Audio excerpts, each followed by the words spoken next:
Hey everybody, Bobby Medina here. Glad to be with you once again, bringing you a very special and super fun interview with someone very special. And I'm here with my good friend Paul Barron, and I'm going to let him introduce our special guest. Hi, everybody. I'd like to introduce you to our friend Karen Donnelley. Just a few little bullet points to introduce everybody to her. She started her career and life, I guess, in Saskatchewan. Regina, is that right, Karen? Yep. And she did her undergrad at the University of Regina, master's degree at McGill, very famous university for music in Canada. And then freelanced in Montreal for another few years, and then became the principal trumpet of the London Symphony, London, Orchestra Ontario. London. Yeah. Orchestra I London. always Yeah. say that. Oh, my, yeah. my sister teaches at London, Oh, yeah. Ontario. I always Yeah, like exactly. to say Yeah, that. yeah. And for the last 25 years has been principal trumpet of the National Arts Centre Orchestra in Ottawa, Ontario, Canada. So welcome, Karen. Nice to have you. Thank you. Thank you for having me. Very nice to join you here today. All right, excellent. Awesome. Well, Karen, I'm going to try to get this party started here. And I guess since you are our first lady trumpet player on here that we've introduced, I've been really excited to chat and get some other perspective. And also you are, well, we've had some other really fine orchestral players on here as well. We did have Michael Sachs on here and Awesome. and some other great players as well. But you're our first female orchestral player, and for many, many years, and I'll be honest, I am not in the orchestral world at all. I'm more of a commercial player, but I do love orchestral music. And for years, I've wondered a lot of things about auditions and this and that. And one of the things that I'm kind of curious, specific for you to get it started with, is what are some of the challenges that are faced as a female being in the orchestral world? Well, it's funny. Like, it's always so strange to be asked that because, like, I just feel like a trumpet player, and I just That's like good. I like that answer right off the top of my head. I just sit back in the back row of the orchestra, and I don't really think about what it looks like. I'm just there doing my thing and playing and trying to bring the best product and that I can bring, But then I will admit that I look at like photos, sometimes, photos that I see, publicity photos or whatever of the orchestra, and I'm like, oh yeah, I kind of stick out. Like I don't see it myself, or feel it. But when I see, like, oh, that's why people always ask me, like, very often in the trombone, trumpet, tuba row, I'm the only girl. And the other thing is, the guys I sit beside, one guy is like 6'4" and I'm 5'8". I'm tall for a woman, but I have these tall, big dudes around me, and then I'm kind of like a slight, tall, like slender. So it's like, oh man, I guess it sort of looks weird back there. Anyway, but so yeah,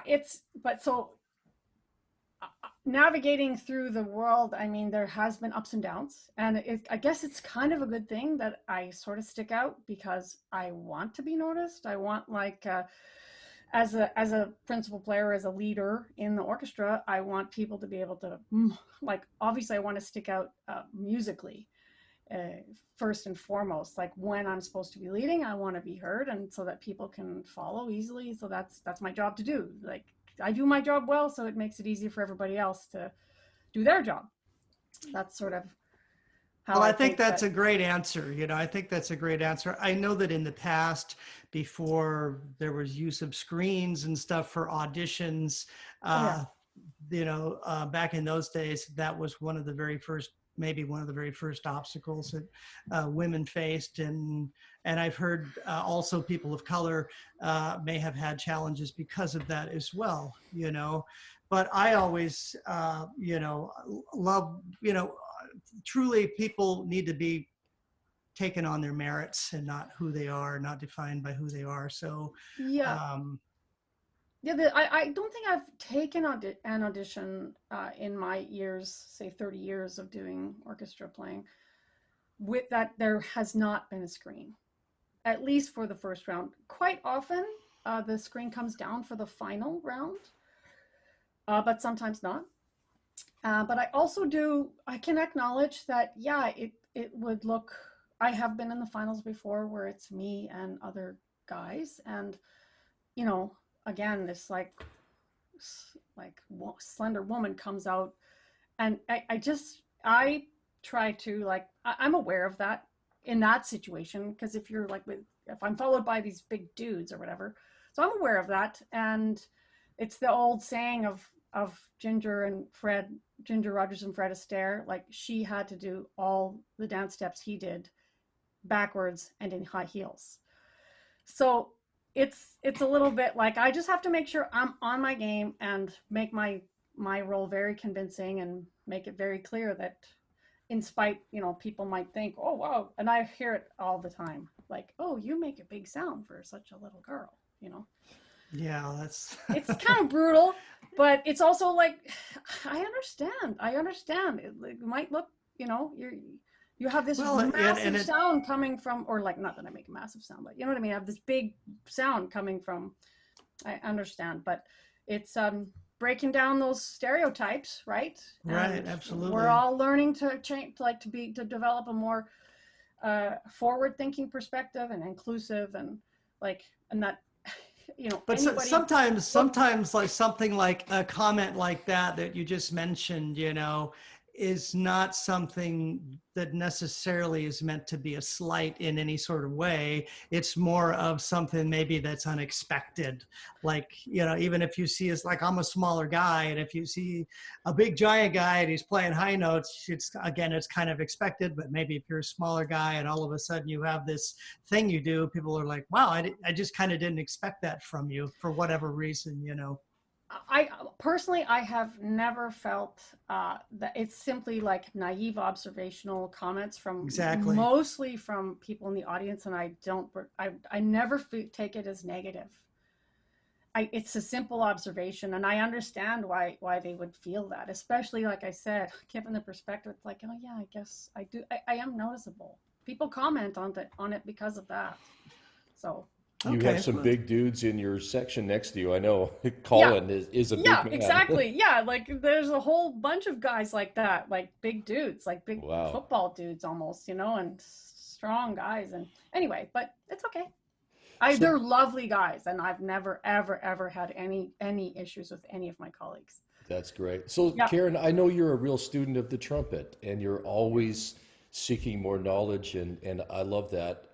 Can you tell us about your lessons, and because you do that every year, right? You were telling me. Yeah, I not every year. I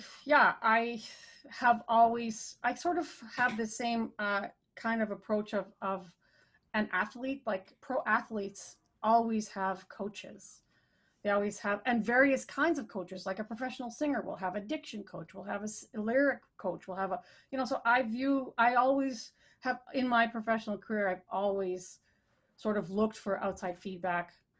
And it's funny, I have had colleagues go like, why are you taking a lesson? I mean, is everything okay? Are your chops okay? I'm like, yeah, I'm fine. I'm just trying to get better. I want to get feedback on where I'm at, because I want to be able to keep going up, So yeah, if you're not moving forward, you're moving backward, right? That's what we say. If you're not getting better, you're getting worse.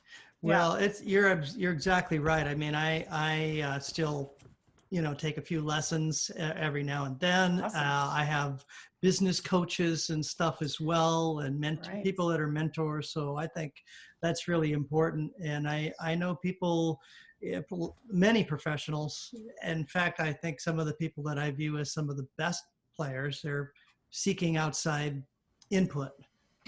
Yeah, I think honestly, I feel like in anything, it's sort of dangerous to get complacent and be not. I've always tried to be curious and ask questions and wonder, like, and also kind of like I admire what other people do, you know, I get inspired from friends or colleagues or other great players around the world, especially now. I mean, so much, there's so much information and content online that it's just a little click and your ears are full, your ears and your eyes are full of like the world's greatest players. So it's not hard to find inspiration. Oh, absolutely. Yeah.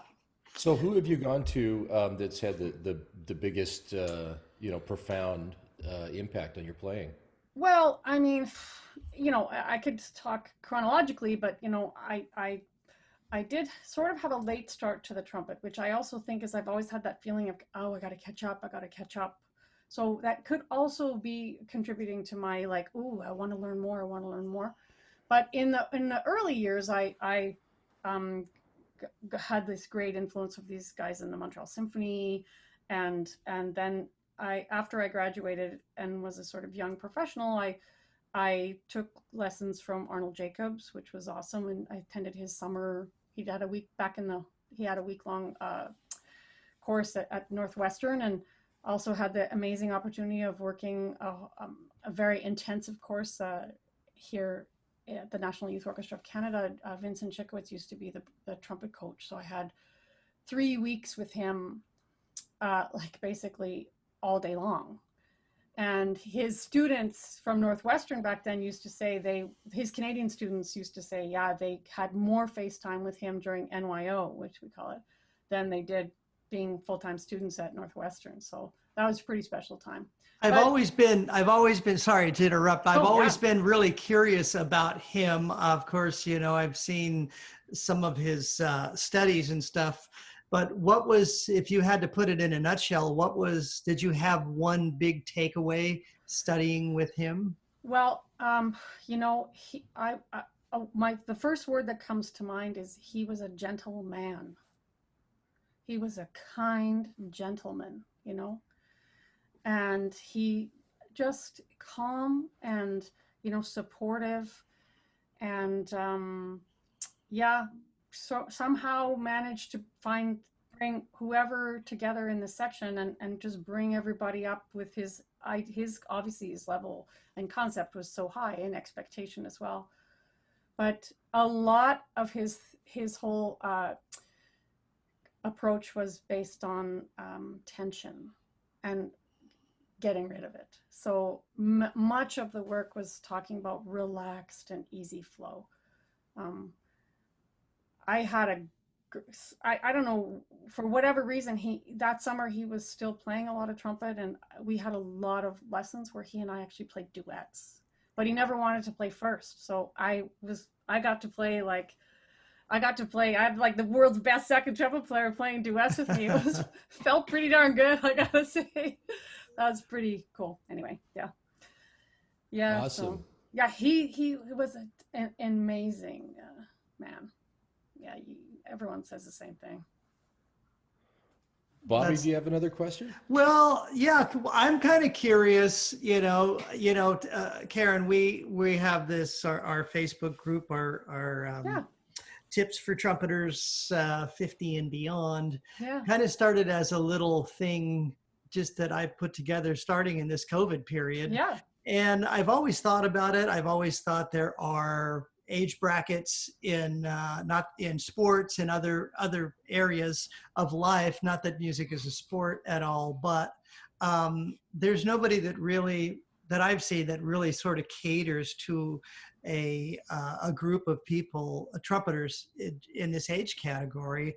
And so there's been changes. And part of the reason I started is because I know that people have changes in their body. I know that good trumpet playing is good trumpet playing, whether you're 15 or whether you're 100. But we also experience different things. And for some people, some real setbacks. We've had some folks in the group that have are going through and have suffered through cancer, right? Severe weight loss, things that affect their musculature, things that have affected their playing in a big way. Have you overcome anything specifically, or have you been like me and been totally lucky and lucked out and just kind of skated through all these years? Well, I think I would say, well, mostly when I have trouble, I'm the victim of my own stupidity. Like, honestly, like where I just like sometimes I don't know, but I will say that part of I have known other players who have experienced injury, so I have been exposed to that, and therefore I'm a little sensitive and aware. So I'm I'm pretty careful, but not smart. But nowadays I think, well, experience of course has been amazing. But yeah, I will totally agree with that. Like the body changes and our chops change, and how we, and I notice over the years, like I noticed like when I was in my 30s, like recovery from a big show, no problem. Like boom, second day, I got this, you know. But now if I have a big show or a big week, it's like it takes me a while to get my face back.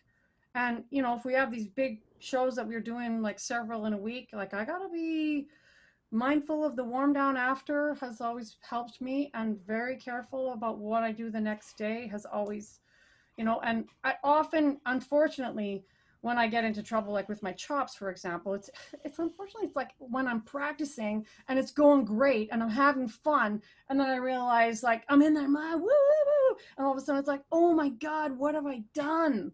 Yeah. And I've just been practicing for the last 45 minutes and barely took the thing off my face, and I got a show tonight. What have I done? Like, I hate that. I've done that so many times, but now I use like technology. I have an app and a timer, and the thing goes off. And I I very, very rarely now practice, I'd say the last 3-4 years, without a timer going to remind me, one, to take the thing off my face, and two, to get back at it, because I get distracted doing other stuff, and put my music, or to, you know, whatever, and oh yeah, I got to get back on, and then I'm not using my time efficiently. So that's really helped me. So The what other, is the app that you oh, use? I use it. I got it from Chris Smith, the now principal trumpet of the San Diego Symphony, but he used to play in the Montreal Symphony. So it's called Seconds Pro. It's the same app also that Tom Hooten talks about in his class. Tom Hooten from the LA Phil, and it's like an athletic app that's programmable. You can download free apps that are athletic apps, like you know, high intensity interval training. It's sort of like that, but this one it's costs $6 or something like that. But you get to customize it. Seconds Pro, and I customize it like for my warm up routine, and I schedule in rest periods so that I don't make those stupid mistakes. There's nothing worse than having fun and then regretting it, you know? So, Well, I think we've all been there. You get yeah, excited and you're playing and everything's working yeah, and wow, I can yeah, do everything today. And you get so excited and then you cross your yeah, line totally. and then you're So many, screwed. so many times.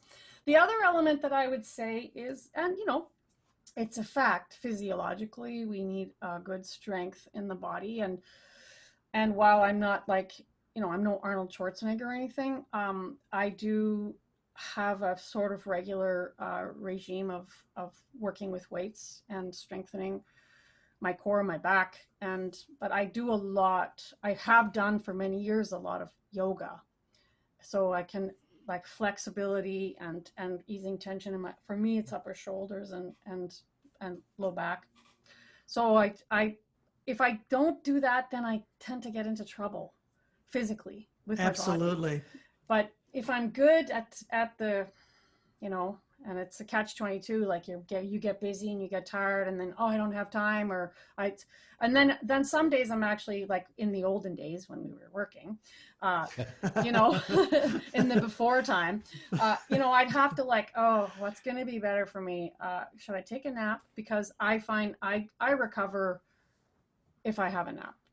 If I'm having a terrible dress rehearsal in the morning and we have our show at night and it's not, I will absolutely schedule a nap in. And that helps my face recover. I've never thought of that, to be honest with you. And I know singers do that, you know, why wouldn't it make sense for trumpeters to do it? Yeah, it does, you know, I it's just also, never thought of it. Yeah, also it helps me for concentration because, you know, like if I'm going hard all day or whatever and up early, and then like the big end last movement is at like 9:45 or 10 o'clock at night, is where I got to have like the total head screwed on and going, and I need to feel somewhat fresh, you know, so. That's interesting. Everybody's bodies are different, I guess. For me, if I were to take a nap, and I'm not a napper, but on occasion, if I do, I get up after the nap and almost feel um, Puffy? puffy, Yeah. like I would after a night's sleep. In the So for morning. me, Yeah. it's actually detrimental. It Yeah. almost means like I have to start my day twice. Yeah, I know what you're saying. I time it, you know, like I got a kind of a routine. Like if I have to play at a 10 o'clock rehearsal in the morning, I'm up 3 hours before. Like, so because my face, I just want to be upright and let like any swelling drain naturally, you Yeah. know. And I drink a lot of water. I hydrate. I mean, I know that in this, I read several posts on this on this Facebook page, like about chop recovery and stuff, and so many people said hydrate, hydrate. And again, it's inspired by athletes. They do that too, right? Let You them know, flush speaking out the of toxins, you know. Right. Speaking of beneficial apps, I actually have a hydration app that I use to remind Wow. myself that I'm not hydrating enough, especially when I'm in higher elevations, working in Oh, Denver, wow. Albuquerque, or something. Or What's the name of that? uh, I'll have to look it up, but I'll let you know in a second. Yeah, okay. So I have another question. Is it okay to ask, Yeah. Bobby? Good Yeah, timing. absolutely. So you have other extracurricular things outside of the orchestra that you do, and I've written a couple of those bullet points down. Can you tell us about? You had in 2019, you founded the Women's Brass Collective, Yeah. and there was supposed to be a big conference this year as well, right? Well, we're planning, we're hoping. Yeah. So thanks for asking. Yeah, Oh, yeah. sure. It's yeah, you know, there exists and has existed for what, 30 years, the International Women's Brass Conference, that Susan Slaughter started, and I've attended that thing a few times. But for whatever, like the timing just never worked out. They always had the dates that were like right at the, like during a main series week, that there's no way I could take that off, you know? So I just could never go. And I kind of a few years ago had this like sort of epiphany of, I've been in the business long enough that now I have female brass playing colleagues who came to me and said, and it happened to me 3 or 4 or 5 times in this sort of short-ish period of time, that made me ding with the light bulb, that like they said to me, these younger, like 10 years younger than me, whatever, said, you were the person that made me believe that I could do this. Seeing you doing the job made me believe that, oh, okay, then maybe I can. And I had someone like that. I had Joan Watson, who was the associate principal horn of the Toronto Symphony, and Sure. the second trombone in the Montreal Symphony when I was at McGill is and was then a woman, Vivian Lee. And those are the only two that I knew of. There's a, you know, like that were in high level, top professional Canadian orchestras. And this is like before the internet.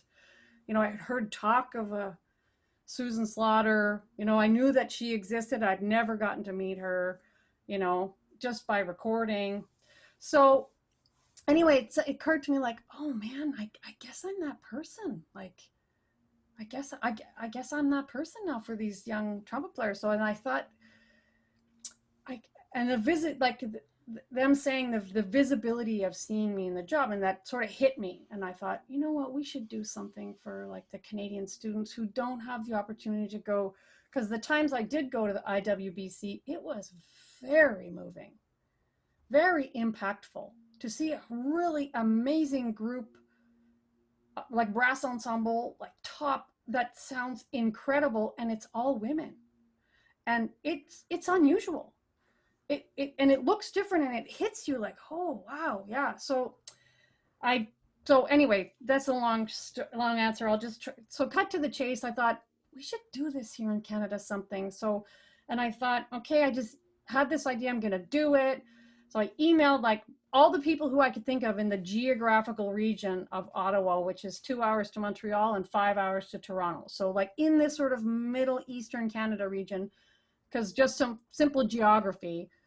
Let's get together. I emailed like 40 female colleagues, and every single person wrote back and said yes. I'd like to do Wow. it. I wrote and I said, I got no money. I don't know what I'm doing, but I'm thinking about doing this. Would you be interested? And boom, everyone wrote back and said, yeah. Only one person said, I'm not able to do it for whatever reason.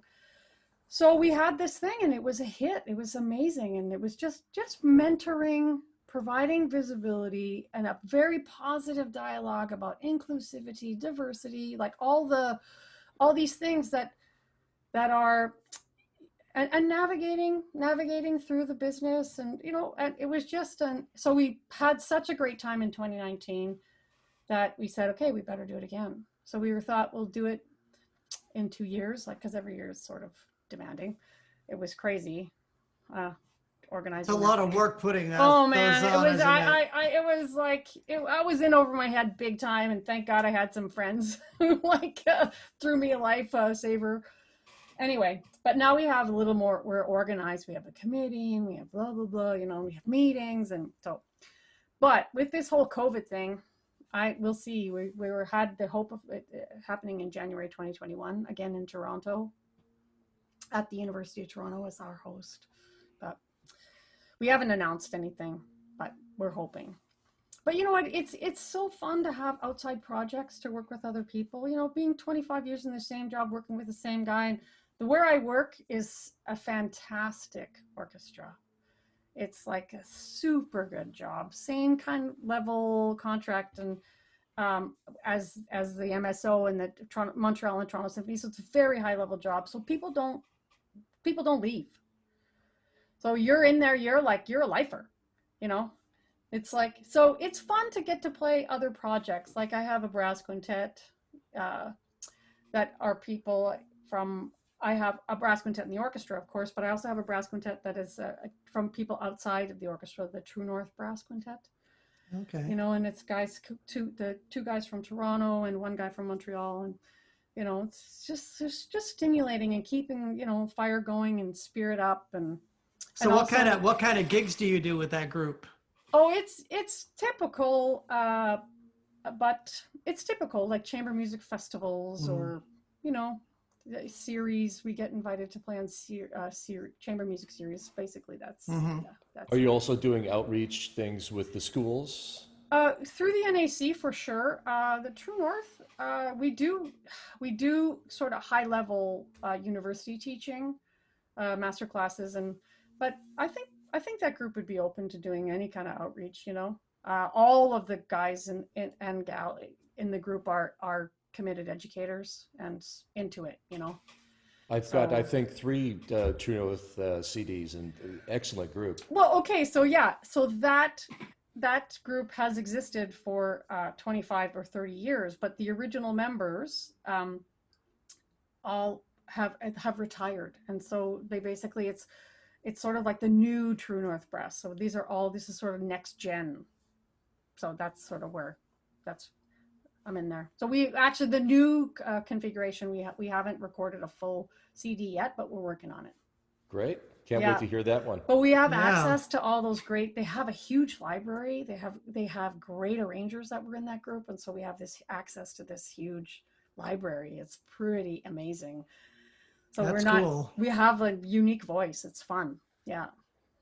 I have to ask, I'm gonna switch gears here just a little bit, and because something entered my mind as we were talking, and as we get older, we have this happen to us, and we interviewed Peter Pickett the other day, and so I'm just curious, have you?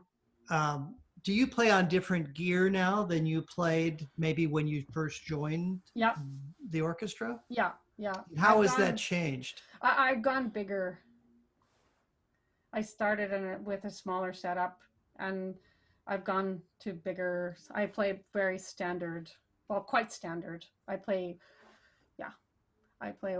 a Bach 1.5 C mouthpiece with a 24 throat and a 24 backbore. It's like very, very typical. A lot of orchestral players play a 1 1/4 or a 1 C with 24, but that's what I play. What were you playing before that? I started on a 5 C. Oh, okay. The same mouthpiece that basically came with my trumpet. Oh, anyway, I kind of had a late start, so I was having success, so didn't want to change. Yeah, no, absolutely. And then I went to a 3C, like, yeah, and then 1.5, and yeah. Now, was that all because of the sound that you wanted to get, or Yeah. was it physical changes going on? No, it was just the sound I was looking for, and Yeah. yeah. Well, that's interesting because and this may be more of a thing with commercial players and maybe soloists or something, but we were talking when we were talking with Peter, he was talking about how so many people come to him and they want to learn to play more efficiently. We feel like you don't have as much air, maybe as much strength as you used to have when you were 20 or 30 years old. So people in a lot of cases, myself included, have gone smaller rather than bigger. I can't see myself going bigger doing the things that I do. It would be brutal. I'll tell you something, is I've also gone to sort of heavier trumpets, but I haven't sold any of my sort of early trumpets because I'm kind of expecting that arc. Yeah. I had a great horn, that a lighter horn, and I'm like, I haven't sold it. I thankfully didn't need the money yet, but I'm also expecting, like, I've always gone to bigger and heavier horns, and I don't know, I've heard the same thing, so. Well, that's really smart because I'm sure that there's so many of us that, me included, that have, excuse me, had horns over the years. And then we got to a new one and we go, oh, well, this is it. I love it. Yeah. And then sell the other ones only to regret it later. We've all had that. Every trumpet player that's been in the business for some years has gone through that. So. Oh, yeah. Yeah. I have a few that I sold that I regret, but I'm okay for now. We are kind of rounding the bend here, so we're gonna end with our little lightning round for you, and I'll throw out the first question, and then Paul, we'll go back and forth on this. We'll throw a few out there. I'm gonna just throw out something real quick. And you got to answer first thing on top of your mind, okay? What's your favorite book? Oh, Harry Potter. So lightning means it has to go fast, and so I should have a question in my head too, right? Bobby, if you got another one, I'll try and think of one. How about your favorite hobby? I like to golf and garden. Yeah. Okay. Yeah. And are you an avid camper? I know that you were just on a camping trip. Yeah. We like to camp. We have a Volkswagen camper van, so it's bring out the inner hippie. Yeah. All right. Do you play Grateful Dead when you're out there? More Joni Mitchell. Okay. Oh, better choice anyway. But they still swap cassette tapes. Oh, there you go. Yeah. At least it's not 8-track. Yeah. Well, very cool. Well, it's been our pleasure having you here with us, and thank you so much for taking the time out of your schedule and sharing your thoughts and ideas. It's really a joy to talk to you, and I really look forward to hearing some of your recordings here and having you be a member of the group. We love it. Well, thanks. Well, I gotta say, I mean, I met Paul when he was on the road here, and subsequently picked up his book when it came out, and I totally talk about being curious. I had a aha light bulb moment when I was reading your book. So it's great. I'm happy to talk trumpet. I love talking trumpet. Yeah. Okay. Don't we all? Yes. Well, very cool. Well, great to meet you, Bobby. Yeah, absolutely. And in the future, we'll look at having you maybe on maybe in a group setting with some. That'd be fun. So, well, thank you so very much for being here with us, and I'm sure our viewers here, our members, are going to get a lot out of this and enjoy this. I know I have, and it's been a lot of fun, and we look forward to crossing paths again in the not too distant future. Thank you so much. In person. Absolutely. Hopefully in person one day. Yep. All righty, guys. Well, thanks so much. Talk to you soon. Take care. Thanks, Karen. Bye. Bye, Paul.